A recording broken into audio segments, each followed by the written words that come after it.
The story begins with a young high school student called Arata Hinohara. We see him getting ready for school and talking to his mom and sister before he leaves. They are worried about him because he is a very kind and nice kid, but he is bullied a lot, and making friends is a bit difficult for him. In school, Hinohara is shown to be a great athlete, but that doesn't stop his school bullies from harassing him even more, and also turning one of his only friends against him. At the same time as all this is happening, we get introduced to a faraway magical land called Amawakuni. It is a world very much different from our own. There we are introduced to another young man called Arata, who is part of the Haim clan, a tribe with great importance. He was raised as a girl as the tribe consists of only women. As preparations for a sacred ceremony are on their way, Arata needs to step up. He needs to pretend to be a woman at the ceremony and fool the princess and the 12 Shinsho elite warriors. This doesn't go as planned, as the princess is killed and Arata is framed for her murder. Now he is on the run, scared and afraid. At the same time, so is Hinohara. He is running away from his school and life in general. At that moment, they both wish to be somewhere else, and a magical forest causes them to swap places in their worlds. They both retain their bodies and mind, but they have completely swapped worlds and identities. Hinohara is terrified and confused as he is being hunted in this strange new world.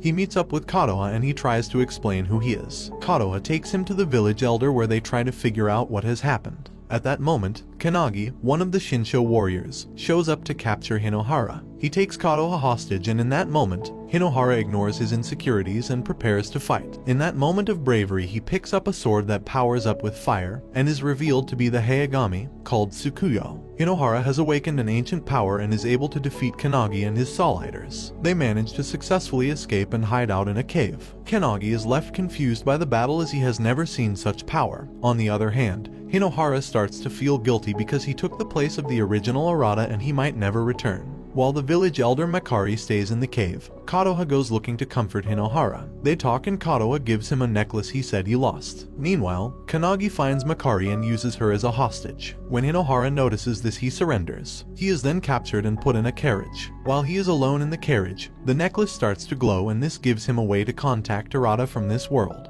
Arata tells Hinohara that he witnessed the assassination attempt on the princess. Hinohara arrives at the trial and he is sentenced to be exiled to Kotoha, a place of nightmares. Hinohara communicates with the spirit of the princess and she explains the sword and its powers. She tells him he has now become a Shinsho and that he has the power to change this world because of his past experiences and bullying. Hinohara doesn't believe her and he is confused by his newfound position. After some time, Hinohara realizes that while Kotoha is at his side fully, most of the nation hates him because they still think he was responsible for the princess's death. He and Kotoha try to remain hidden while they are on Kotoha. Through their journey, Kotoha befriends two people named Kanate and Jinchai. Because of the rumor that Arata murdered the princess, they attack Hinohara and he is forced to defend himself. He manages to escape alongside Kotoha, but they are separated when suddenly a piece of Kotoha starts to crumble and collapses around them. Both Kanate and Jinchai get captured by the terrifying warden Tsutsuga. They must duel until one of them is defeated and then they will be judged. Jinchai gets possessed and attacks Kanate with no mercy. Meanwhile, Kotoha and Hinohara are making their way through a complex maze. They are trying to get out. After several failed attempts, they finally arrive at the arena where Jinchai and Katane are fighting. Katane is holding back and doesn't want to fight, but he has to defend himself. Hinohara is reminded of how his own friends back home also turned on him easily. Jinchai goes for a final swing, but Katane knocks him out. At that moment, Warden Tsutsuga declares both of them criminals and to be terminated. Hinohara tries to fight Tsutsuga but is overpowered because his Hayagami sword won't activate. He starts to give up but then sees Kotoha and remembers that everyone is counting on him. This allows him to activate his sword and defeat Tsuruga, but the warden doesn't go lightly. He tries to use his demon Hayagami but ultimately fails. For a moment, Hinohara understands Tsuruga because he too was betrayed by his friend. Back in modern Japan, we see how Arata is getting used to living the life of an ordinary high school student. Hinohara's family knows something is wrong but they are playing along hoping he gets better. In the land of Amawakuni, Hinohara and the crew are slowly making their way towards the capital. Their goal is to clear his name and try to save the entire land from going into chaos. But first they need to pass 12 domains which mirror the 12 Shinsho who rule over each one of them. They first pass through the domain called Narutaki. Along their way they meet a village and they discover others have similar powers to Hinohara. Akachi, one of the most powerful of all the Shinsho, is going around and gathering followers. He has already killed many who did not join him. Hinohara and his friends witness firsthand just how cruel Akachi is. They see him killing Fuyo, one of the show, without mercy. He was loyal to Kanagi the Shinsho who was hunting Hinohara at the start. When Kanagi finds out, he goes into a rage and attacks Akachi with his powers. While Kanagi is powerful and fast, The battle doesn't last long as he is no match for the deadly Akechi. He doesn't kill Kanagi but spares him so he can carry that shame forever. After the battle, Hinohara is angry and confused. He hates Akechi but also doesn't want to become ruthless and a killer to defeat him. At that moment it is revealed that Hinohara might be able to use an ancient Hayagami called Tsukuyo to defeat Akechi without killing him, a power that will bring justice to the land. We see how Arata is handling life in Hinohara's modern world. With his parents covering for him losing his memory, he goes back to school. He tries to befriend and fit in with the people that bullied and harassed Hinohara. Meanwhile, in Amawakuni our group is continuing their journey. Kotoha injures herself and needs to rest. This leads to Hinohara and Arata communicating again. When Hinohara learns that Arata has been going to school, he panics thinking of the mess that awaits him when he gets back home. But the calm journey is interrupted when Kanagi,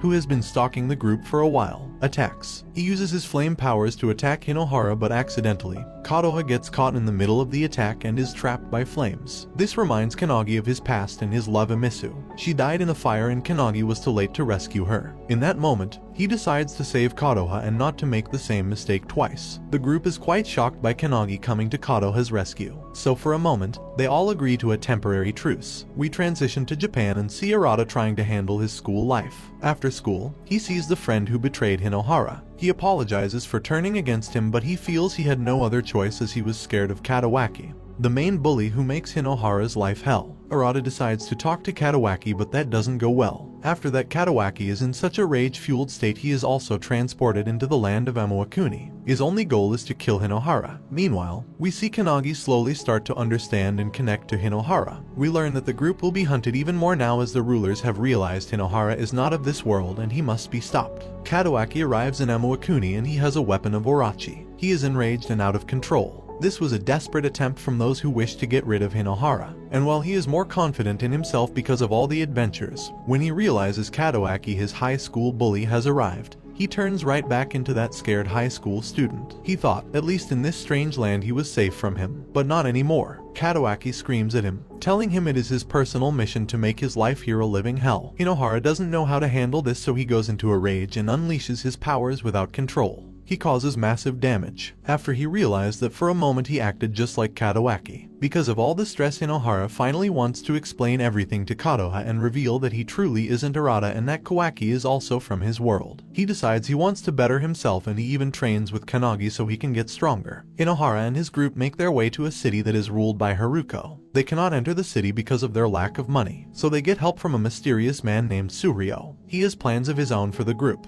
The city is giant and full of life. We see Kanagi has to hide his identity so they don't get into trouble. Suhiro shows the group around the city and explains its history and how it operated in the past in contrast to how it is in the present. Meanwhile, Katawaki tries to form an alliance with Akechi but he refuses, deeming him unworthy. Akechi then stabs Katawaki with a spear in the eye. Hinohara and Kotoha spend some time together training before Kotoha is kidnapped by an unknown water force. They find that Uranami has kidnapped Kotoha and wants to fight Hinohara to honor his mother. Meanwhile, we see the aftermath of Akechi and Katawaki's confrontation. It seems that Akechi offered one of his eyes to Katawaki to make him stronger. Now Katawaki has even more power than before. The fight between Hinohara and Uranami is interrupted when Katawaki suddenly shows up, stopping the fight as he is the only one allowed to defeat Hinohara. Uranami creates an illusion pulling both of them into a strange dimension. He traps Hinohara in his memories, reliving his childhood trauma and fears. This is all a way to have Hinohara submit and give up. For a moment Hinohara seems to give up until a voice brings him back. His love for Kotoha helps him get free of the illusion and defeat Uranami once and for all, restoring order in the city. The celebration is interrupted when Katawaki shows up again, ready to finally defeat Hinohara. Katawaki accuses Hinohara of being a demon and hating him.